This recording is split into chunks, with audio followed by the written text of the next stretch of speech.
this is Oppo A5 2020. গত ভিডিওতে আমরা এটা আনবক্সিং করেছিলাম এন্ড দেখেছিলাম এটার বক্সে কি পাওয়া যায় এন্ড আপনারা যদি অলরেডি ভিডিওটা না দেখে থাকেন এখানে ক্লিক করে দেখে আসবেন এন্ড আনবক্সিং ভিডিওটার মধ্যে এই ডিভাইসের বর্তমান বাজার মূল্য বলে দিয়েছিলাম so make sure to go watch that if you want to know the price. Unboxing করার পর থেকে গত 2 সপ্তাহের মতো আমি এই ফোনটা নিজে ইউজ করেছি এন্ড আজকে আমার পার্সোনাল এক্সপেরিয়েন্স জানাতে হাজির হয়ে গেছি Oppo A5 2020 ফুল রিভিউ নিয়ে বিস্তারিত আলোচনা করব আজকে এই ডিভাইসটার ভালো এবং খারাপ দিক নিয়ে। সো আশা করি পুরোটা ভিডিও জুড়েই থাকবেন, সাথে থাকছি আমি Kaif and without wasting any more time let's get right into the review.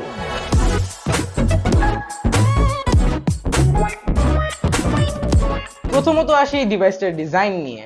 ডিভাইসটা অনেক লম্বা, কিছুটা মোটা এন্ড সম্পূর্ণভাবে পলিকার্বনেট দিয়ে তৈরি। ব্যাক সাইডটির গ্লসি লুক, ওপ্পোর branding, colour option and coloured power button দেখে মিল খুঁজে পাবেন ওপ্পো রেনোর সাথে। ব্যাক সাইডটা প্লাস্টিক হওয়া সত্ত্বেও কালার অপশনস গুলো খুব সুন্দর হওয়ায় দেখতে খুব প্রিমিয়াম লাগবে, বাট কেস ছাড়া ইউজ করলে ব্যাকে খুব ইজিলি স্ক্র্যাচ পড়ে যাবে। সো ডেফিনেটলি রেকমেন্ডেশন থাকবে যে একটা কেস অথবা একটা স্ক্রিন লাগিয়ে নেওয়ার। ফোনের রিয়ারে রয়েছে কোয়াড ক্যামেরা সেটআপ, যদিও ফোর্থ ক্যামেরাটা ঠিক দেখা যায় না, মনে হয় ট্রিপল ক্যামেরা, বাট এলইডি ফ্ল্যাশটা ঠিক নিচেই রয়েছে ছোট্ট একটি ক্যামেরা। ক্যামেরার স্পেক্স খুব আহামরি কিছুই না। সেন্টারে থাকছে একটা 12 megapixel wide lens with an aperture of 1.8, then দেখা যাচ্ছে একটা 8 megapixel ultra wide lens and বাকি দুইটা ক্যামেরাই 2 মেগাপিক্সেলের, যার মধ্যে একটা কাজ হলো ডেপথ সেন্সর হিসেবে। এন্ড চতুর্থ ক্যামেরাটার কাজ আমি ঠিক নিজেও বুঝলাম না, স্পেকশিটেও মেনশন করা নেই। এমনকি আমি নিজেও ওই ছোট ক্যামেরাটা আঙ্গুল দিয়ে কভার করে কিছু ছবি তুলেছি দেখার জন্য যে এটার কাজটা কি, বাট কোনো পার্থক্য লক্ষ্য করিনি।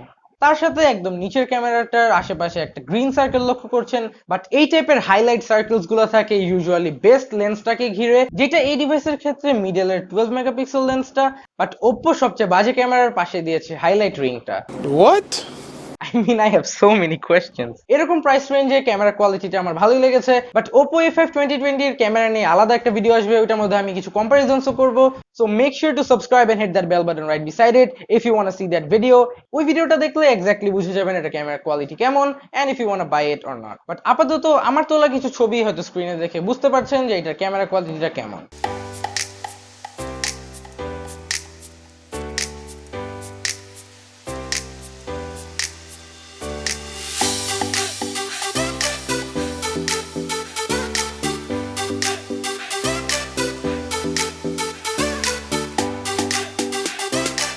ভিডিও সেকশনে আমার কিছু প্রশ্ন রয়েছে। Redmi 7 এও পর্যন্ত 1080p 60 fps রেকর্ডিং সাপোর্ট করে, বাট এখানে কেন যে 1080p 30 তে ক্যাপ করে দেওয়া হয়েছে বুঝতেই পারলাম না। And I am really impressed with the slow mo shots, but still 1080p 60 না থাকাটা মেনে নিতে পারলাম না। তাছাড়া থাকছে 4K 30 fps recording support, so no complaints in terms of that. ও এন্ড জাইরোস্কোপ সেন্সর থাকছে, সো 1080p 30 তে রেকর্ড করলে পাবেন জাইরো ইআইএস এর সাপোর্ট। ক্যামেরা হাউজিং এর ঠিক নিচেই রয়েছে একটা ছোট্ট fingerprint scanner, to be honest একটু বেশি ছোট, but also at the same time gives the phone a more clean and elegant look. এই প্রাইস রেঞ্জে ভালোই ফাস্ট এন্ড খুব অ্যাকুরেট ছিল ফিঙ্গারপ্রিন্ট সেন্সরটি। ফিঙ্গারপ্রিন্ট আনলক নিয়ে কোনো কমপ্লেইনস নেই। ফোনটি অ্যাভেলেবল মাত্র দুটি কালারে, dazzling white and mirror black. Colours গুলো খুব সিম্পল হলেও তার মধ্যে কিছু সুন্দর রিফ্লেক্টিভ ডিজাইনস থাকায় দেখতে বোরিং টাইপ লাগে না। ফোনের রাইটে রয়েছে পাওয়ার বাটন, লেফটে রয়েছে সিম card tray with a dedicated micro SD card slot, তার নিচে রয়েছে ভলিউম রকার্স, টপ সাইডটা একদমই ক্লিন এন্ড বটমে ফারমোস্ট লেফটে রয়েছে একটা 3.5mm headphone jack and noise cancelling microphone. Farmost রাইটে থাকছে একটা bottom firing speaker and lastly সেন্টারে পাচ্ছি আমরা একটা টাইপ সি চার্জিং পোর্ট। ফ্রন্টের দিকে অগ্রসর হওয়ার আগে কিছু কথা বলে নেই। আনবক্সিং ভিডিওতে বলেছিলাম যে আমার এই ফোনটা কিছুটা হেভি মনে হয়েছে এন্ড আমি ভেবেছিলাম এটার কারণ হবে যে এই ফোনটা আমার ফোনের থেকে 15 গ্রামস বেশি হেভি এন্ড নতুন একটা ফোন হাতে নিয়ে হয়তো একটু হেভি মনে হচ্ছে এন্ড কয়েকদিনের মধ্যে অ্যাডজাস্ট হয়ে যাবে, বাট পরে যে বুঝতে পারি যে এই ফোনটার ওয়েট বেশি না, অ্যাকচুয়ালি ওয়েট ডিস্ট্রিবিউশনটা একটু আনইভেন এন্ড ডিভাইসটা একটু বটম হেভি এন্ড ফোনের ম্যাক্সিমাম ওয়েটটা নিচের দিকে শিফট করে দেওয়া হয়েছে এন্ড সেই কারণে ফোনটা একটু হেভি মনে হয়। এন্ড আই অলসো থিঙ্ক যে ওপ্পো এই কাজটা ইন্টেনশনালি করেছে, বিকজ এটা খুবই লম্বা একটা phone due to having a very big battery with an aspect ratio of 20:9 and সেই কারণেই বেশিরভাগের ওয়েটটা নিচের দিকে শিফট করে দেওয়ার চেষ্টা করেছে তারা। এটা কোনো প্রবলেম না, but I felt like I needed to point this out. এখন ফ্রন্টের পালা। ফ্রন্টে থাকছে একটা 6.5 inch IPS LCD panel and pixel ডেনসিটিটা এই রেঞ্জের ডিভাইসগুলোর থেকে একটু কম হলেও pixels visible na at least.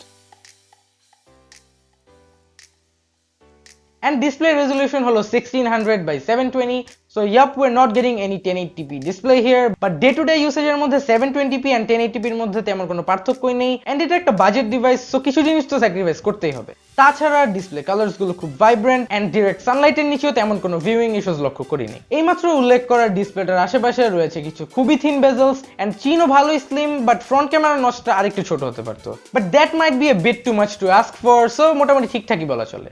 And এই নচের ভেতর প্লেস করা হয়েছে একটা 8 megapixel wide lens with an aperture of 2.0। Front ক্যামেরার কোয়ালিটিটা খুবই অ্যাভারেজ, তেমন স্পেশাল কিছুই না, বাট অনেস্টলি আমার রিয়ার ক্যামেরার কোয়ালিটি ফ্রন্টের থেকে অনেক বেটার লেগেছে। বাট যদিও এটা ওপো এন্ড ওপোর থেকে আমরা অলওয়েজ একটু বেটার সেলফি ক্যামেরা এক্সপেক্ট করি, বাট ওপো A5 2020 এর ক্ষেত্রে রিয়ার ক্যামেরাটা অনেক ভালো। স্ক্রিনের উপর এই মুহূর্তে কিছু ক্যামেরা স্যাম্পলস দেখতে পাচ্ছেন, আশা করি দেখেই ক্যামেরা কোয়ালিটির ব্যাপারে একটা আইডিয়া পেয়ে গিয়েছেন।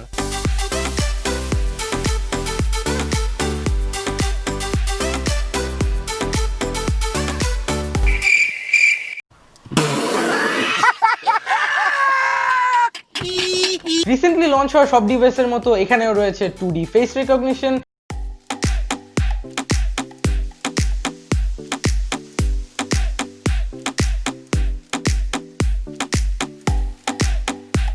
বাট ইনফ্রারেড না হওয়ার কারণে একদম অন্ধকারে চলে গেলে টোটালি কাজ করা স্টপ করে দিবে। ইন্টারনালস এর ব্যাপারে বলতে গেলে this is a quite recent phone and সেই হিসাবে অ্যান্ড্রয়েড 10 থাকার কথা, বাট এখানে আমরা স্যাডলি পাচ্ছি Android 9 with ColorOS 6.1 on top.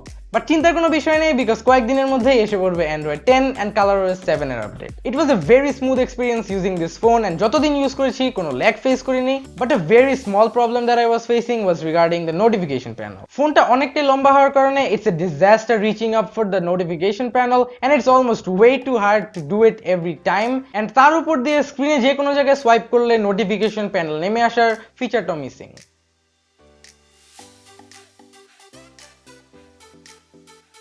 So that's that. Performance সেকশনে পেয়ে যাচ্ছি স্ন্যাপড্রাগন 665, যেটি 11 ন্যানোমিটার আর্কিটেকচারের উপরে বিল্ড একটি চিপসেট, খুবই পাওয়ার এফিশিয়েন্ট। জিপিইউ সেকশনে খুবই পাওয়ারফুল গ্রাফিক্স দিচ্ছে তারা, which is Adreno 610, and এই রেঞ্জে এরকম একটা জিপিইউ অনেক ভালো। বাট এখানেও বিষয় আছে, I really don't have anything against Oppo, but some stuff I found out here is just unreal.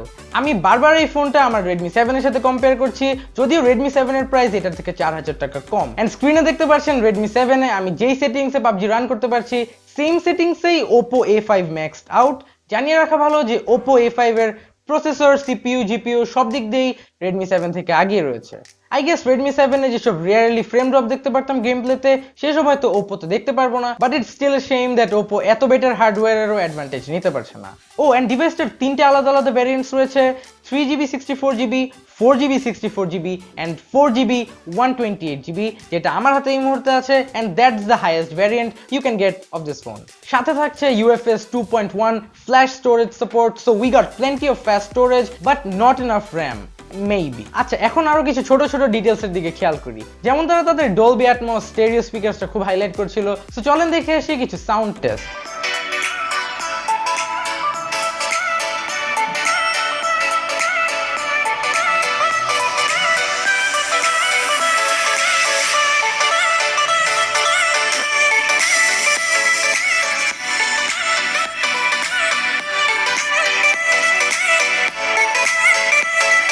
Honestly, the sound quality is amazing and আমার খুবই ভালো লেগেছে, খুবই ক্রিস্টাল ক্লিয়ার, বাট 100% ভলিউমে যদি কিছু শুনেন তাহলে সাউন্ডটা একটু ডিস্টর্ট হয়, because this is very much loud. So I will recommend যে 80 to 90% সাউন্ড এই মিডিয়া কনজাম্পশনের জন্য, and that's the thing that I was doing. And stereo speakers গুলো লাউড এনাফ যে আপনি 80 to 90% সাউন্ডেও যদি ইউজ করেন তাহলে কোনো সমস্যা হওয়ার কথা না।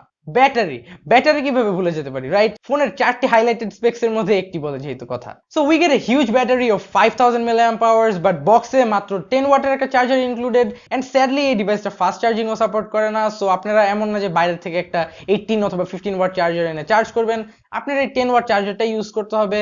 এন্ড শুরুতে ভেবেছিলাম চার্জ হতে অনেক টাইম লাগবে, but I was totally wrong. 10 watt charger হওয়া সত্ত্বেও ভালোই ফাস্ট হয় চার্জটা, এবং টাইপ সি পোর্ট দেখতে পারায় মোটামুটি খুশি ছিলাম, বাট খুশি বেশিক্ষণ থাকতে পারলাম না, বিকজ 5000 mAh ব্যাটারি হওয়া সত্ত্বেও মোটামুটি ফাস্টই কাটছিল চার্জ। এন্ড আমি ভাবছিলাম 2 দিনের মতো ব্যাটারি ব্যাকআপ পাবো, বাট 1.5 দিনের মতো ব্যাটারি ব্যাকআপ পাওয়ায় তেমন একটা স্যাটিসফাইড না ব্যাটারিতে। আমরা ভিডিওর প্রায় শেষ পর্যায়ে এন্ড ডিভাইসটির ফিচার্স লিস্টে একটা খুব স্পেশাল ফিচার রয়েছে যেটা হলো রিভার্স চার্জিং। এবং না এখানে কোনো ওয়্যারলেস রিভার্স চার্জিং পাচ্ছি না, that would be ridiculous, but এই ক্ষেত্রে আপনি ওয়্যার্ড রিভার্স চার্জিং করতে পারবেন। সো একটা ওটিজি কেবল লাগিয়ে যে কোনো ফোনকে আপনি এই ফোন দ্বারা চার্জ করতে পারবেন, বাট এটা খুব কাজের কোনো ফিচার না বিকজ রিভার্স চার্জিংটা অ্যাকচুয়ালি খুবই slow and just for some context it's almost like a 1 watt charging brick. And that's gonna wrap up today's video. স্ক্রিনের মধ্যে আরো কিছু ভিডিওস দেখতে পাচ্ছেন, আপনারা যদি আগে থেকে এগুলো না দেখে থাকেন, make sure to go watch all of them. Subscribe if you haven't already, and I'll catch you guys on the next one. Till then, have a nice day. Peace.